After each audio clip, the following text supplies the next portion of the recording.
الله الحمد لله حمدا كثيرا ما يليق بجماله وعظيم سلطانه، والصلاة والسلام على من أرسله بين يدي الساعة بشيرا ونذيرا وداعيا إلى الله بإذنه وسراجا منيرا، وأشهد أن لا إله إلا الله وحده لا شريك له، وأشهد أن سيدنا ومولانا محمدًا عبده ورسوله.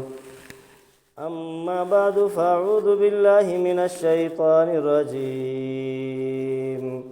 بسم الله الرحمن الرحيم.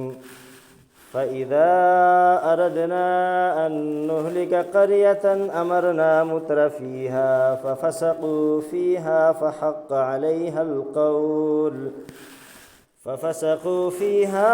فحق عليها القول فدمرناها تدميرا.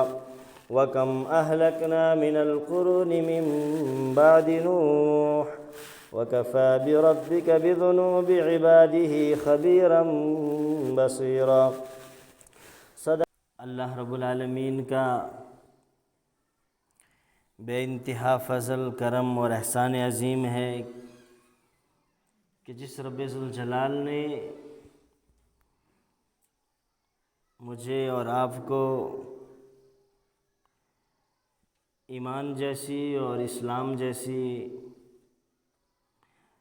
نعمت عظمیٰ نصیب فرمائی.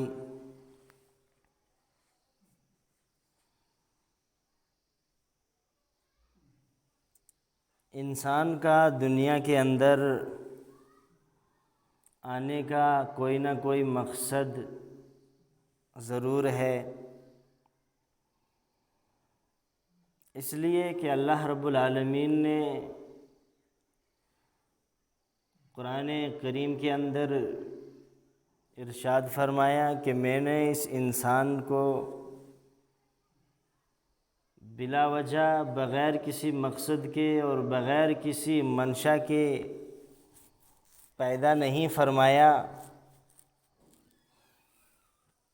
کہ انسان سمجھتا ہے کہ اللہ رب العالمین نے مجھے عبث اور بیکار پیدا فرمایا.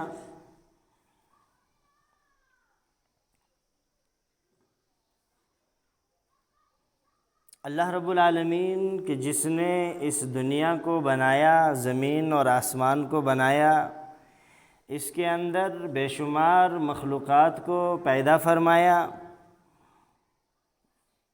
بنانے والا جانتا ہے کہ میں نے جو اس دنیا کو بنایا ہے اور اس زمین اور آسمان کو بنایا ہے، میں نے جو اتنی مخلوق کو پیدا فرمایا ہے، اس کے اندر کتنی محنت لگی، اس کے اندر کتنی مشقت اٹھانی پڑی، اس کے اندر کتنا سرمایہ لگا. بنانے والا ہر ایک کاریگر جو ہے اپنے بنائی ہوئی چیز کی لاگت کو دیکھتا ہے، اس کے اندر کتنا سرمایہ صرف ہوا، اس کے اندر کتنی محنت لگی، اور پھر جا کر اس چیز کی قیمت کو متعین کرتا ہے کہ یہ چیز جو ہے اب اتنی قیمت کی پڑے گی. تو گویا کہ جس رب کائنات نے اس کائنات کو بنایا اور اس انسان کی تخلیق فرمائی، تو اس کے بنانے کے اندر کتنا سرمایہ لگا ہوگا.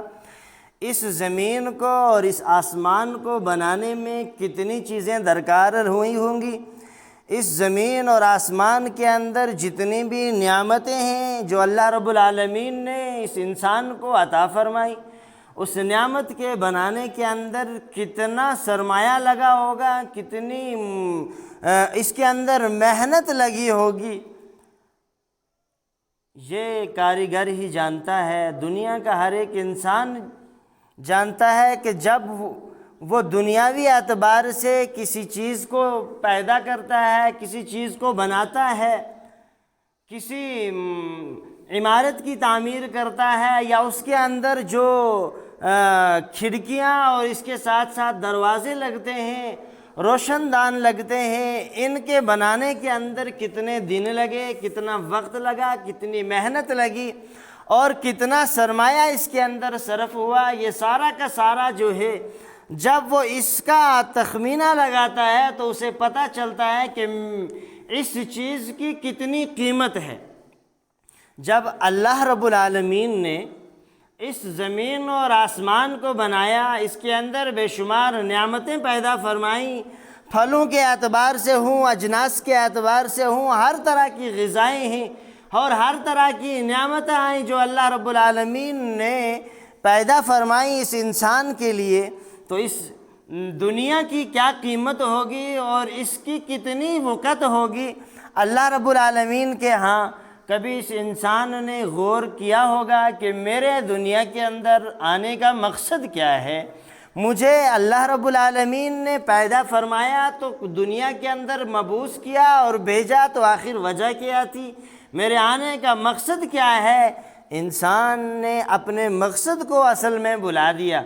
انسان نے اپنے مقصد کو سمجھا ہی نہیں کہ میں نے دنیا کے اندر آیا کیوں ہوں اور مجھے اللہ تعالیٰ نے بھیجا کس لیے ہے۔ میرے محترم بھائی اور بزرگ اور دوستو، انسان سمجھتا ہے کہ میرا دنیا کے اندر آنے کا مقصد یہ ہے کہ میں ایک اچھا خاصا گھر تعمیر کر لوں، ایک اچھی خاصی عمارت اپنے لیے تعمیر کر لوں، جس کے اندر میرے لیے طرح طرح کے آرام دہ اور سکون دینے والی چیزیں مہیا ہوں، میرے پاس کار، بنگلہ، گاڑی سب کچھ ہو اور طرح طرح کی نعمتیں ہوں۔ یہ انسان سمجھتا ہے کہ میں نے ہی سب کچھ حاصل کر لیا ہے۔ لیکن میرے محترم بھائیوں اور بزرگوں اور دوستو، اللہ رب العالمین فرماتے ہیں لَوْ كَانَتِ الدُّنْيَا عِنْدَ اللَّهِ جَنَاحَ بَعُوضَةٍ مَا سَقَىٰ مِنْهَا كَافِرًا شُرْبَتُهُ۔ اللہ تعالیٰ فرماتے ہیں کہ یہ جو زمین اور آسمان بنایا ہے، یہ جو میں نے دنیا کی پیدا فرمایا ہے، یہ جو میں نے نعمتیں عطا فرمائی ہیں، ان ساری کی ساری نعمتوں کی یعنی اس دنیا کی میری نگاہ کے اندر کوئی قیمت نہیں ہے، یعنی اس کی قیمت صرف یہی ہے۔